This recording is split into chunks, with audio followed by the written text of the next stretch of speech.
Good morning everyone welcome back to my channel. तुम्हारा देखছো Indian blogger Shri और आमी श्री और आज के 25 डिसेम्बर। तो तुम्हारे सकलके जानाई मेरी क्रिसमास। और एखन देखो सकाल बाजे 6:45 शुरूते देखालाम। तो आमी आज के 3-4 मास बादे मने हय भिडियो पाब्लिक करছি।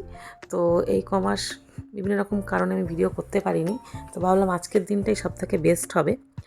আর দেখো সকালে উঠে আজকে একটু আমরা বাড়িতে ফ্যামিলির সবাই মিলে আর কি একটু এনজয় করব মানে মা বাবা এরা আসবেন।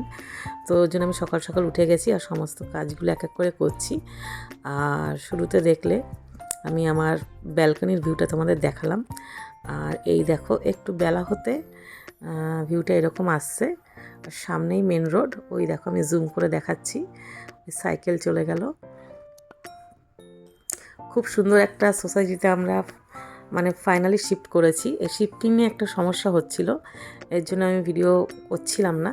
তারপরে আমি দেখো ছাদে চলে এলাম, মানে জামা কাপড়গুলো মেলে দিতে। তো আমার মেলে দেওয়া হয়ে গেছে, পুরো ছাদটা তোমাদের মানে আমার দিকটাই শুধু একটু দেখাচ্ছি। তো ছাদ থেকে আসার পর আমি চলে গেছিলাম রান্নাঘরে। তো তারপরেই দেখছি আবার ওয়েদারটা এরকম হয়ে গেল। তো যাই হোক, কী আর করা যাবে। আর এদিকে আমার মাছগুলোকে দেখো। আর আমার মা এসছে, আমার মাই কেকটা নিয়ে এসছে, এগুলোকে কী কেক বলে আমি ঠিক জানি না। আর ওইদিকে বাটার কেকটা আমি এনেছিলাম। তো ক্রিসমাস উপলক্ষে মানে বাঙালির যেটা অভ্যেস, যারা খ্রিস্টান তারা তো বিভিন্ন রকম অনুষ্ঠান করেই। তো আমরা সাধারণত বাঙালিরা কেক খাই।